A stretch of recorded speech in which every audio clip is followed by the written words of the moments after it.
personal experiences with streaming video interfaces. This is MacVoices. Today's MacVoices is supported by MacVoices After Dark. Uncensored, off-topic, and always off the wall. MacVoices After Dark is available as a benefit to our Patreon subscribers. Sign up at patreon.com/MacVoices. Welcome to MacVoices. This is the talk of the Apple community, and I'm Chuck Joyner. And folks, as you might expect, this is MacVoices Live. It's Tuesday night, so what else would it be? We are live on YouTube at 8 p.m. Eastern, 5 p.m. Pacific, with our crew of regulars to talk tech. And we would love to have you join us in the YouTube chat room to throw questions, comments, answers, pies, whatever you want to throw at us. We're happy to have. We have a few people in there already. So let's see. Paul is in there. Webb is in there. They're the ones that have checked in so far, but I would expect there to be more as we go forth. Shouldn't we be the crew of irregulars? Well, yeah, there's an argument for that, Frank. I'm not sure, but we'll take what we can get. Hi, Webb.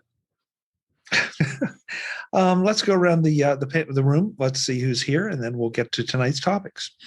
I do want to say, though, I've stopped publishing topics as reminders for MacVoices, simply because, unfortunately, for better or worse, sometimes we get to all of them, sometimes we get to none of them. And I was getting some emails saying, I thought you were going to talk about.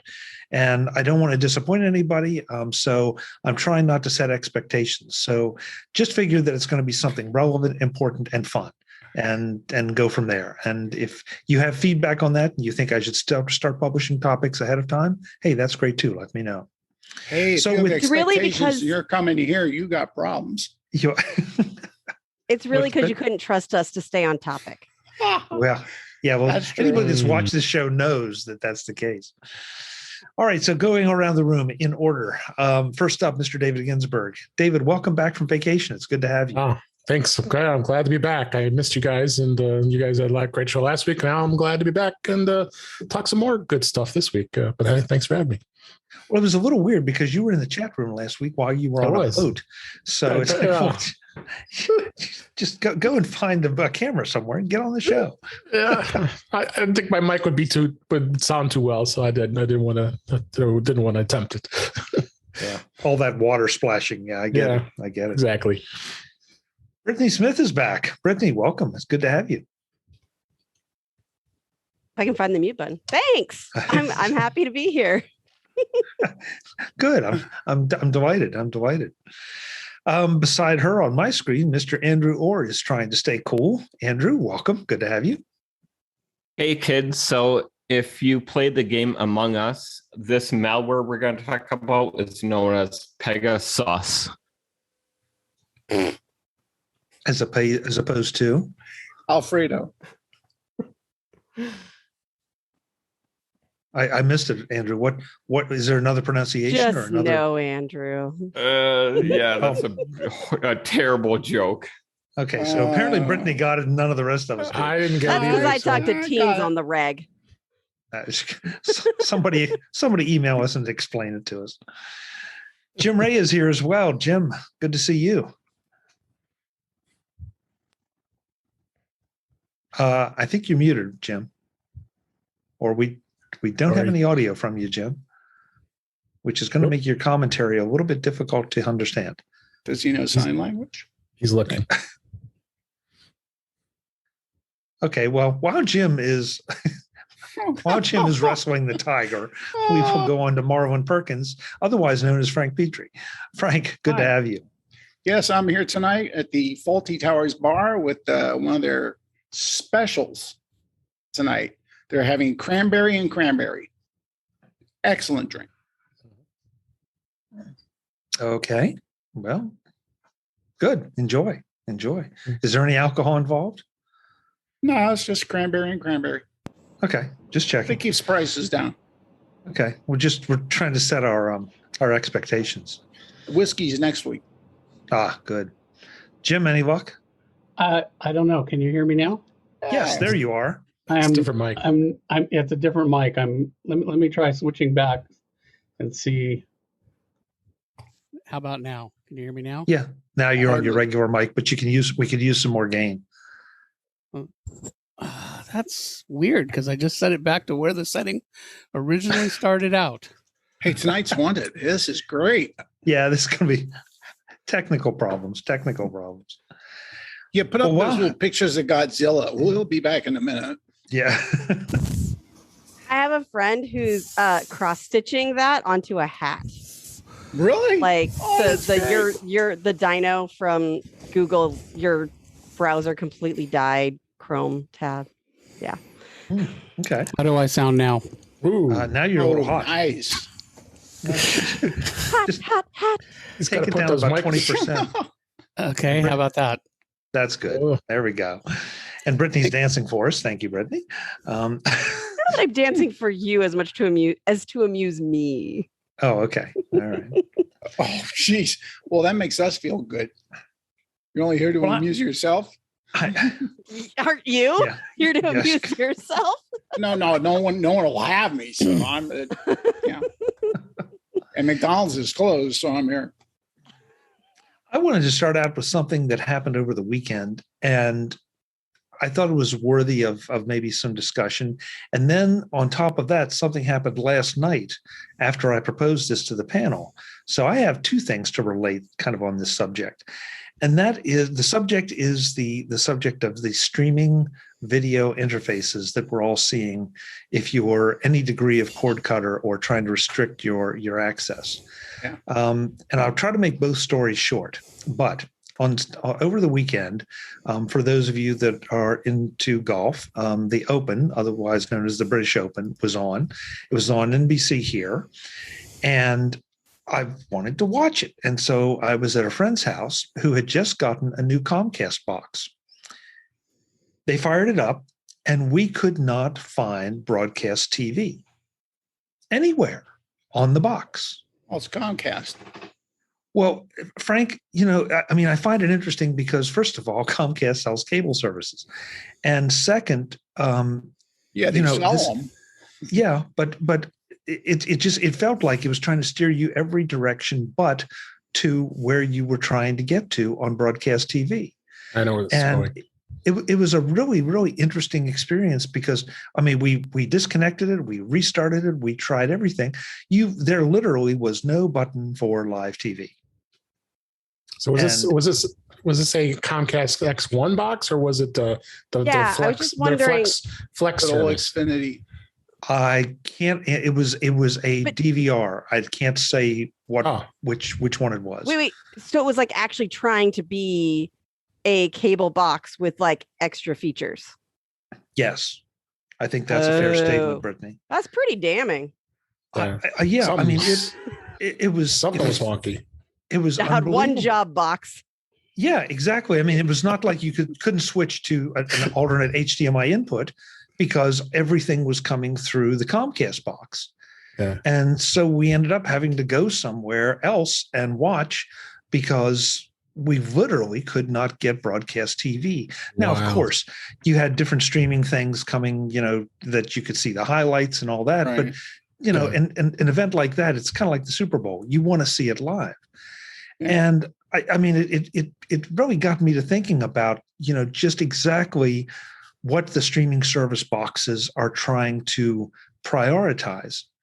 So the second thing then that happened, and this was completely unexpected, last night I went to watch the 10 o'clock news, and I do have in my bedroom an Amazon Fire TV, not a box, not a Fire box or a Fire, I can't think of the word, plug-in, Stick. but a stick. Yeah, Thank you, USB, David. yeah. Thank you.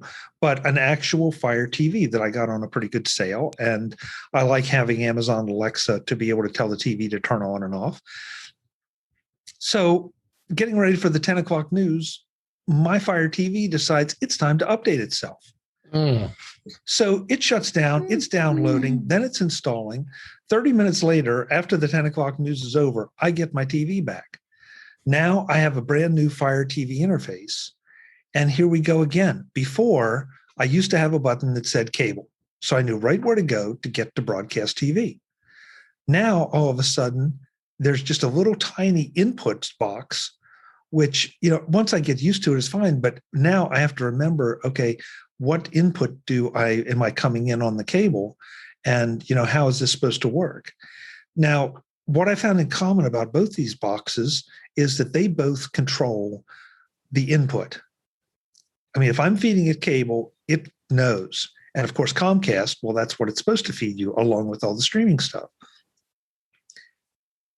And it's occurring to me that they're cutting their own throats, especially Comcast, if they're trying to sell you cable service, because the more stuff that moves to streaming, the less you really need them as your streaming provider. Yeah.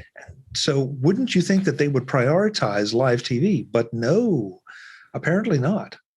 And I wanted to see if, David, go, because I want to see if anybody else has this experience or thoughts on it. I'm very familiar with Comcast. I've been a Comcast customer forever. I mean, I've always had Comcast service, and going back along, but way back in the services. I have the X1 box. That's why I asked you, is it the X1 box? That's the X1 service that they provide. And that gives, it's a full out robust interface that gives you all the services that are basically available, and apps and access to Netflix and HBO Max and all their applications. And it's all part of that one interface. Then Comcast has their basic box that people don't have that service, but it sounds like you like you said, that box was a DVR. Now what Comcast is selling is they're selling their Flex service, because they know a lot of customers are no longer wanting their cable service anymore. They want to dump it and just have internet, have their high-speed internet service.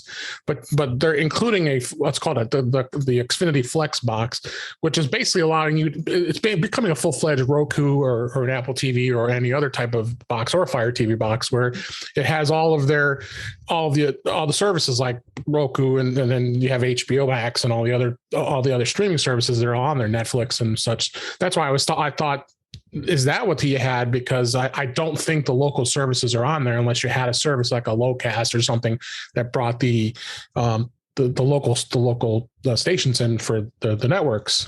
So that's why I was surprised. Something didn't seem right, because and of course most people don't have, some people have even just the basic HD box without any DVR at all, and just have it as a standard HD box that just brings the channels in. And then the X1 also has an extension box where it extends the DVR into, this is a box that lets you also watch your DVR recordings. So I find that kind of strange that there had to been some sort of service interruption. This would be my opinion, if that was the case, if that was what was happening. So that's why I found that to be a bit bizarre, especially having local like NBC, CBS, ABC, so on, local channels. That something must have went wrong. Something must have went wrong that day. I would bet. Maybe so, David, but it seems so odd. And it seems to me like a huge interface failure that somewhere on the main screen, when the device starts up, I should see something that says TV or broadcast, or, something that indicates clearly that I'm going, because I take that back. The new Fire TV interface has live. So you would think, that is where you would go. Guess what? That's not. That's all the streaming services and what they're showing at that moment. Right. So that if, just like broadcast TV, if you are Pluto TV on the James Bond channel, you're going to see From Russia with Love 20 minutes through. And so, it's like we almost need a new language or a standardized language, because everybody's renaming things. This edition of MacVoices is supported by our Patreon subscribers and MacVoices After Dark. Ever wonder what happens before the MacVoices live shows? Or what happens when the show ends, or after the live feed closes? That's where MacVoices After Dark comes in. If you are a Patreon supporter at any level, you get access to the video of our off-camera conversations. Uncensored, unedited, and always off the wall. It's a small thank you to our Patreon supporters who want to peek behind the curtain. Become a Patreon subscriber at patreon.com/MacVoices. And thanks to everyone who supports the show. It's getting there. It really. as I mentioned, I have all the. I like to have all the different boxes just to experiment and see. So I have a Roku. I have a TiVo Stream box, which basically is a Google TV box, or little the plug-in, and I've got the Fire TV. The Fire TV kind of drove me crazy, especially when I had it hooked up in my home theater, which of course is now torn down right now because of my basement mess. But it would drive me crazy because I had the Fire Cube, which is basically a Fire TV, but it's the Cube it has the Amazon Echo built into it. And I was hooked into my home theater receiver, and anytime I would turn the receiver on, that was the first place I would go because the Amazon device would just automatically take over. And I was thinking, no, I want that to be on my cable box so I can watch the regular TV. And then if I want to choose, to move to my Apple TV or my Fire box or any of that kind of stuff. So yeah, it just seemed very strange that was the case, and you couldn't get it to tune in like that because this doesn't make sense. Some of them must have went wonky. I don't know. I mean, I also have a TCL TV in the living room, and that is a Roku TV. Yeah. And that if you just put it to the standard interface, there's pretty clear a place that, okay, this is where your cable or your broadcast or whatever you want to call it, TV is coming, and that's where you'll find it. They will let you Roku, the TCL TV will let you select that so that it automatically comes on, just like any TV from 10 years ago. So that when I pop it on, it's on the last channel that my cable box was turned to. Right. And of course, David, you brought up another thing that, with Comcast, that a while back, they gave up the idea that you could plug just a raw cable signal into a TV, and even an HD ready TV. Now I have to have a box. I have to have an addressable box, and if a squirrel sneezes outside my place, there is, you have an interruption in service and you have to wait, and maybe it'll come back, and maybe you have to call them to send a signal to the box. And it's like, I get it. You're trying to prevent cable theft, but I think you're shooting yourself in the foot. And then we get into discussions of Apple TV interfaces, and all of a sudden when you see these things happening, I don't feel like the Apple TV interface is all that bad. Oh, not at all. I mean, anytime in fact, when I had to reset up my setup temporarily down in our basement, so we had a little bit of a flood in our basement. It happens, but we're working through it. I ended up just not setting it up. So setting up a home theater is quite a feat, and you got to put the home theater in place and the wiring and all that. I had to tear all that out. So I decided, I've got two HomePod minis. I just create a HomePod mini pair, and that's my interface for now. And I've got the cable box plugged in, and it's doing a decent job. But I still like the Apple TV. I agree with you. I mean, I think the Apple TV still has the better of the interfaces because I like the way it navigates. I like the way I can get to where I need to get to, and I can get the local channels like a Locast, which is available here. It's not available in every area around the United States, but to be able to watch the local channels that way and not even have to deal with cable because you have that is a good backup. But they only charge it, because we don't have to see them begging for you to donate like $5 a month. So it's almost even worth having that as a backup for that type of service for your local channels. So you wouldn't even have to worry about it. You just know, let me just go to the Apple TV and boom, you're watching local. And I don't want to make this a complaint session. That's not what this was about. No. But I had two very interesting experiences with devices that a lot of people are using for scratch that. Comcast are not using for cord cutting, but the Fire TV they're using for cord cutting. Comcast is trying to continue to be your entertainment delivery device or service of choice. And this just made me want to run screaming. And part of me, David, says, with all you talking about which box is which, I mean, you're a tech person and so am I, but this is one place I don't want to mess with tech. I did, because I don't watch that much TV. When I turn it on, I want to see what I want to see. I wanted to see the Open on Saturday. I wanted to see the 10 o'clock news last night. And, it just didn't happen. Usually it works okay, but like you said, you just had that unfortunate of the update in the box. But usually, I mean, I have our DVR that's in our bedroom, and I can hear it. We've got it set so it does updates like 3:30 a.m. in the morning. So I hear the DVR. It doesn't make a lot of noise, but I hear it just like it's like a computer. It's shutting down and rebooting, and it did its updates for the night because they're doing it on the X1 service. They're doing it every night. There's always updates to something that they're changing. So that's why I'm surprised that happened to you. It was unfortunate. Yeah, because with the Apple TV, unless I tell it to keep itself up to date, I can choose when I decide, to do the update.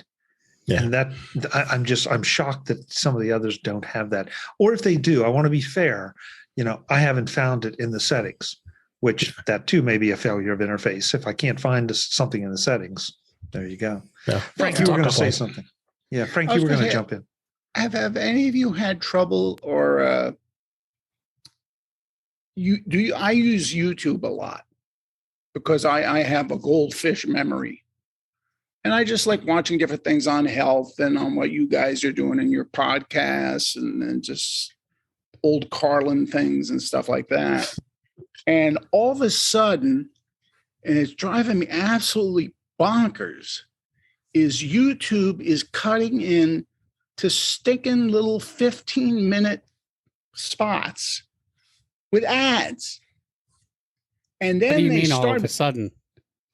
Yeah, well, no, it's getting really rampant now. It's getting worse. Matter of fact, the one thing that drives me nuts, if you read the little wording in the bottom right corner of the screen at the beginning of any program they show on YouTube, it says the ad will end in 5 seconds. And then the ad ends. But then you go to another ad and it goes, your video will begin in 5 seconds. It's like, this is nuts. And this is why I pay for premium, because I've been very spoiled having the YouTube premium service, and I can't remember the last time I watched a commercial. Yeah, but it was never that bad. And like last month, it's like somebody just went nuts. It's got worse and worse. Well, it depends on what you're watching too, because right, some videos are heavily monetized and some have nothing. So they have different ways as to they're allowed to pick how they do their podcast. But apparently the person that owns the channel can control, and you can also see that they have some control over where ads, if ads appear in the middle and where, because sometimes you'll see ads appear in the middle. Like I was watching a music concert and the ads came up in between songs. So at least that was good that did that instead of coming up in the middle of a song. No, I like people that are mid-sentence and they cut them dead for about 30 seconds. Right. And then you got to remember, what was it they were talking about? Well, YouTube's not a charity. No, I don't blame them. It's just, it's gotten to a point like fifth graders are running the ship. There's no logic to it. If you remember in the 60s and 70s, TV shows, you really only had to produce I think it was 20 minutes of air programming. The rest was filled in with commercials. But they timed things in a certain way so that you would take a break and it would make sense when it came back and there was a logical flow. Now it's just sort of like somebody going, whoops, I tripped over the wire. I don't know how that happened. Well, it depends, it depends. And I have kind of the opposite feeling. I'm continuously amazed at the quality of content on YouTube and, stuff that I'm like, something like somebody went on their vacation and they made a video that's better content than a lot of television from 25 years ago. Yeah, it was David. What? Oh. Now everybody's got great video and great lighting. Editing tools and drones and I'll tell you, and good microphones. I have, being a graduate with a degree in film and stuff, I was sort of hoping that the technology getting better was going to be a blessing, because once everybody could do anything technologically and they didn't have to be brilliant, the only thing you could use to differentiate yourself was the quality of your content or your story. And I was hoping that was going to raise. But it's like now, no, it's just silly little things where, you started put like watching a the wrong flower on stuff, your head. and then YouTube will keep, recommending crap. I see great stuff on YouTube, and I'm constantly amazed at what it's suggesting to me. And it's like, wow, how did it know that I would just love that? It's the same way Google knows. Yeah, well, and it is Google. Yeah. But to me, I have not got signed up for premium, and it's primarily because I'm alarmed that if I did, then the rest of the universe would just disappear beyond an event horizon, and you would never see me again. And all I would ever do is watch YouTube continuously. You'd be out in space until my death. Yeah, and because at least now a commercial comes up and it's like, oh yeah, I better stop and do something else. Yeah, what was life? But Frank, I know what you're saying, and I agree with you. And I think that what's happening with YouTube, though, is what started to happen with broadcast TV, is that they put some ads in, and now they just can't help themselves. We're going to get more money. We're going to get more money. I mean, think about think about going and watching a TV show, an hour-long TV show from 1980, 1985. Okay. So how many minutes of a show out of an hour do you get versus now out of an hour? How much do you get? Chuck, I'll beat you on that. And you're old enough. I know you're not my age, but you're close enough. You remember TV shows, game shows in late 50s, early 60s, right? Sure. Now, do you remember To Tell the Truth? Yeah, barely. Yeah. And what did it say on the desk in front of them? In big letters, Winston. And almost everybody on the program had to smoke Winston's during the entire freaking show. So even though while you're being entertained, you're being pitched for product placement. This is worse than product placement. You have to watch this. It just drives you insane. Well, I don't know about that. I mean, that was a much more open and upfront sponsorship kind of thing. Yeah. So back in those days. Yeah. I mean, that was, we would define it now as product placement, but back then, even going farther back than that, and please somebody help me out with, if they remember, but there were different theaters and different things that were brought to you by, the program, it was almost like naming sports parks now from a company. Oh yeah. So Omaha's Wild Kingdom. Yes. There you go. Yeah. So I don't know. Brittany, you had something you wanted to bring up about Roku. It was a different tangent than the one we went on. But so they changed their interface. That's the one who changed their interface, right? On you? No, YouTube. Excuse me, Amazon. Amazon changed their interface on changed things. Okay. It was sorry. You probably said streaming stick, and I just assumed Roku. It's okay. I'm really curious, like what did they feel like they were gaining in their interface that was worth such a drastic fundamental shift? And what was really the reasoning behind it? Like, is it some companies do it every once in a while because they want to feel fresh, and it's not usually the best usability choice to change it on people that much? Were there any net gains on it, or was it just a thing they did to do? So I guess how many people did it turn off that weren't you, Chuck? Because I bet it wasn't just you. I guess we're talking about the new Safari now. Oh, did you see they switched that back? Clever. To a degree, it's really weird. Yeah. It's like an amalgam of both. Yeah, Brittany, I can't answer that simply because I haven't had, that was 10:30 last night and it was time to go to sleep. And I really haven't, but that seems drastic. Yeah, well, my initial impression, based on, hey, I did go through the 1.5 minute video, 2-minute video that popped up and said, here's what's new. And I think the theory is that they're trying to make it easier to customize.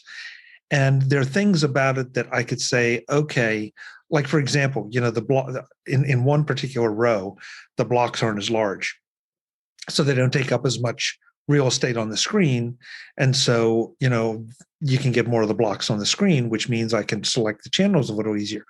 That's fine, and I think that's probably an improvement. But the fact that they moved things around, they didn't label them at least consistent, and worse, I lost some of what I had already customized on the old interface. Oof. And that, now look, it's not we're talking about streaming TV, so this is not a tragedy, but it's an annoyance that it's like, where do I shoot? I like to go to that on, in the afternoon or in the morning getting dressed or something, and now I can't find it. I got to go look for it. As opposed to, I had it there before. Why didn't you leave it there before? And you can look for it, and it's an irritation. I've done elder care and been the tech support for elderly relatives on many occasions. And you change something like that, and that's all they're doing. Like, my grandfather was legally blind and could barely move around, and that's what he was doing. If something changed like that, it was drastic, especially once he started having memory problems. Like, and I'm not saying never change it and never improve, but like, you got to have a good reason and not do it very often on people, because there's the key word, improve. We're nudes. We're nerds. We're not that other one. We're nerds. Okay. And we don't want to be bothered with it. We just want to watch our dang show. This program is taking a left. Yeah. Hey, I was trying to move past it.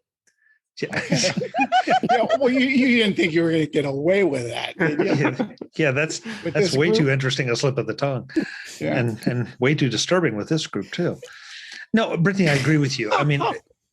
But listen. We could have this discussion about any interface change for Safari, for the Mac OS, for Windows, for pretty much anything. But we're less patient with TV.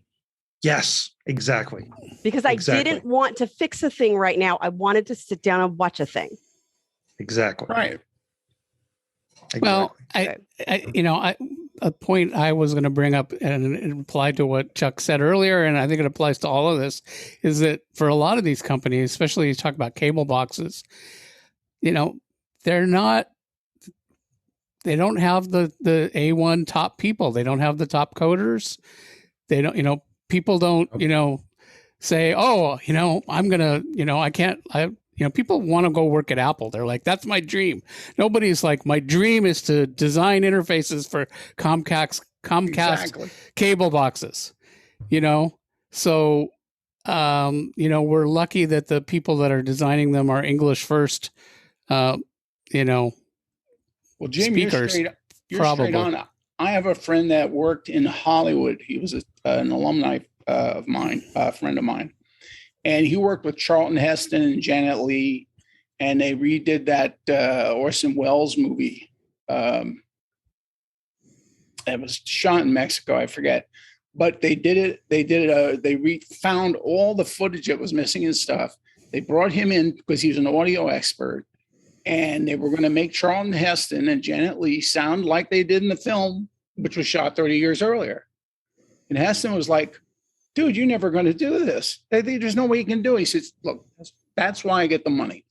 So he did the whole thing. And when he was done, Charlton Heston took him outside, put his arm around him and said, hey, you're going to do something in this industry.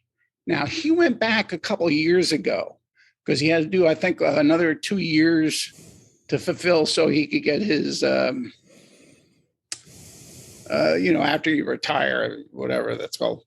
And what he found was no longer were there people that were real, true artists working in the industry.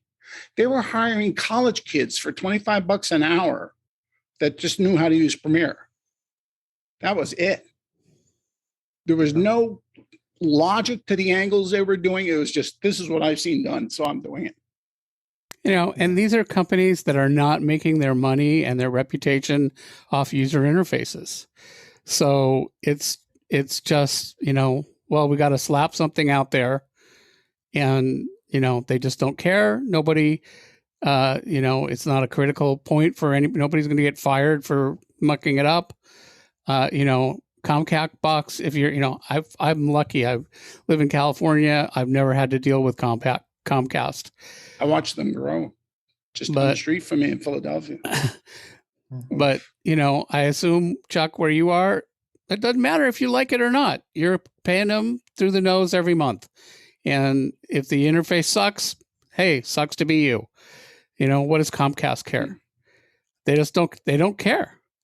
That's so, right. You know, we're used to Apple is like, you know, I mean, sometimes we criticize, but they're trying, you know, they really are, you know, they're really trying, but a lot of these companies are not trying. In the next edition of MacVoices, we continue our discussion of streaming video interface frustrations, why we are frustrated, and the opportunities that they represent for those that are creating them. We also start to talk about the Pegasus spyware that you've probably heard so much about, and discuss why you probably don't need to worry about it, but why we need to worry about it in aggregate. That's next time on MacVoices, and I hope you'll join us. Until then, and as always, I'm Chuck Joyner. Thanks for watching. Visit MacVoices.com for show notes and to connect with Chuck on social media. Get involved in our Facebook group or like our Facebook page, and get more out of your Apple tech with MacVoices Magazine, free on Flipboard and on the web. And if you find value in it all, consider supporting us through either our Patreon campaign at patreon.com/MacVoices or by making a one-time donation via the PayPal link on our front page and in the show notes of each episode. You will join these fine people who help bring you MacVoices.